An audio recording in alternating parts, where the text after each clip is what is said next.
ગુજરાતના ઇતિહાસમાં એક એવું પ્રકરણ છે જે રહ્યું તો બહુ ટૂંકું, પણ એની અસર આજે પણ આપણને જોવા મળે છે. તો ચાલો આજે આપણે વાત કરીએ વાઘેલા વંશની.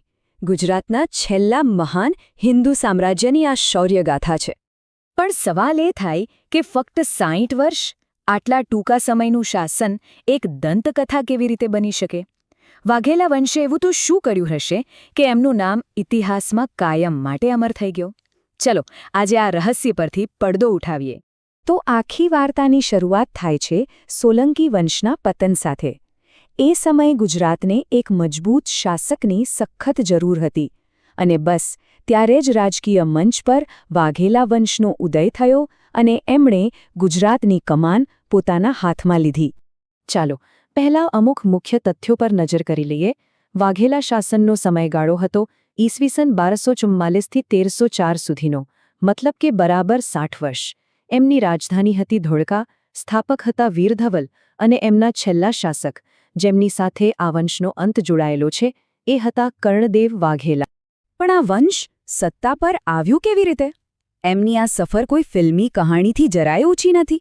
આ તો એક સેવકમાંથી શાસક બનવાની ગાથા છે, જે ધીરજ, વફાદારી અને સૌથી અગત્યનું સાચા સમયે લીધેલા નિર્ણયોનું જ પરિણામ હતું. અને હા, વાઘેલા નામ ક્યાંથી આવ્યું ખબર છે? એ આવ્યું વ્યાઘ્રપલ્લી ગામ પરથી, જેનો અર્થ થાય છે વાઘની બોડ. કહેવાય છે કે સોલંકી રાજાએ એમના એક પૂર્વજને એમની વફાદારીના ઇનામ તરીકે આ ગામ ભેટમાં આપ્યું હતું, એટલે એમની શરૂઆત તો સોલંકી શાસન સાથે જ જોડાયેલી હતી. આ સત્તા કંઈ રાતોરાત નથી મળી ગઈ. ના, આ તો ત્રણ પેઢીની મહેનત હતી. સૌથી પહેલા આવ્યા અર્ણો રાજા, જે સોલંકીઓના એકદમ વફાદાર સેનાપતિ હતા. એમના પછી એમના દીકરા લવણપ્રસાદ ઢોળકાના શક્તિશાળી ગવર્નર બન્યા, અને છેવટે લવણપ્રસાદના પુત્ર વિરુધલે સ્વતંત્ર શાસનનો પાયો નાખ્યો. પણ એક મિનિટ, વાઘેલા શાસન એટલે ખાલી રાજનીતિ અને યુદ્ધો જ નહીં. એમના સમયગાળાને ગુજરાતનો કલા અને સ્થાપત્યનો સુવર્ણયુગ પણ કહેવામાં આવે છે, અને અહીંથી જ વાર્તા વધુ રસપ્રદ બને છે. આ સુવર્ણયુગના અસલી શિલ્પકાર હતા બે ભાઈઓ વસ્તુપાળ અને તેજપાળ. તેઓ ફક્ત કુશળ મંત્રીઓ જ ન હતા, પણ કલાના મહાન પારખુ પણ હતા.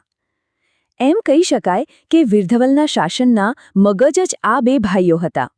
એમની દેખરેખ હેઠળ જે બાંધકામ થયું એ આજે પણ અજોડ ગણાય છે.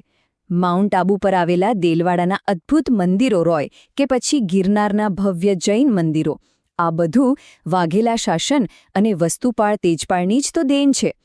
આ સ્થાપત્યો આજે પણ એમની કલા કારીગરીની ગાથા ગાઈ રહ્યા છે. અને એમનું યોગદાન ખાલી પથ્થરોમાં જ નહીં, શબ્દોમાં પણ જીવંત છે. એમના શાસનકાળમાં સાહિત્યનો પણ જબરદસ્ત વિકાસ થયો. રાજકવિ સોમેશ્વર દેવ દ્વારા લખાયેલું કીર્તિ કૌમુદી તો એ સમયના ઇતિહાસનો એક અમૂલ્ય દસ્તાવેજ છે. પણ દરેક સુનેરી સવાર પછી સાંજ તો આવે જ છે.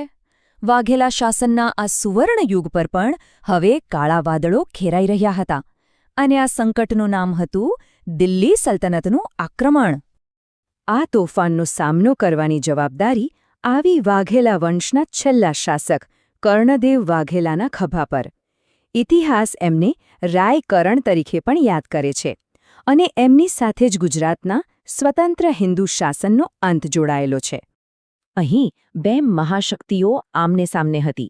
એક તરફ હતું પોતાની સ્વતંત્રતા માટે લડતું વાઘેલા શાસનનું ગુજરાત, અને બીજી તરફ હતી આખા હિન્દુસ્તાનને જીતવાની મહત્વાકાંક્ષા સાથે આવેલી અલાઉદ્દીન ખિલજીની વિશાળ સેના.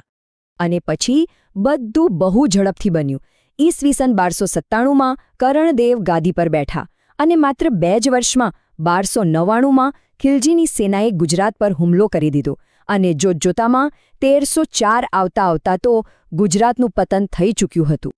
કર્ણદેવ વાઘેલાની હાર એ માત્ર એક રાજાની હાર નહોતી, એ તો ગુજરાતના સદીઓ જૂના હિન્દુ શાસનનો અંત હતો. પાટણ અને ધોળકા પર સલ્તનતનો ધ્વજ લહેરાયો, અને ગુજરાતમાં એક નવા યુગની, એક નવી સદીની શરૂઆત થઈ. તો શું અહીં વાર્તા પૂરી થઈ જાય છે? બિલકુલ નહીં. શાસન ભલે પૂરું થયું, પણ વાઘેલા વંશનો વારસો એ આજે પણ જીવંત છે, અને એ વારસો એમના 60 વર્ષના શાસન કરતાં ઘણો મોટો છે. જરા વિચારો, ફક્ત 60 વર્ષ. આટલા ટૂંકા ગાળામાં એમણે જે હાંસલ કર્યું તે ખરેખર અદ્ભુત છે. એમણે ગુજરાતની ઓળખને એટલી મજબૂતી આપી કે એમનો સાંસ્કૃતિક વારસો સદીઓ પછી પણ અડીખમ ઊભો રહ્યો. તો છેવટે વાઘેલા વંશને શા માટે યાદ રાખવો જોઈએ? કારણ કે જ્યારે આખું ઉત્તર ભારત વિદેશી આક્રમણો સામે ઝૂકી રહ્યું હતું, ત્યારે તેમણે ગુજરાતની સ્વતંત્રતાને ટકાવી રાખી. તેમણે ગુજરાતની જે પ્રાદેશિક અસ્મિતાનું રક્ષણ કર્યું તે આજે પણ આપણી સંસ્કૃતિનો એક અભિન્ન હિસ્સો છે. અને અંતે એક સવાલ જે આપણને વિચારવા મજબૂર કરે છે.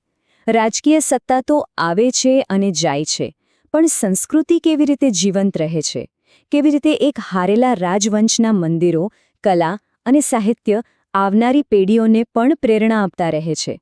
કદાચ આ જ વાઘેલા વંશના વારસાનો સૌથી મોટો પાઠ છે.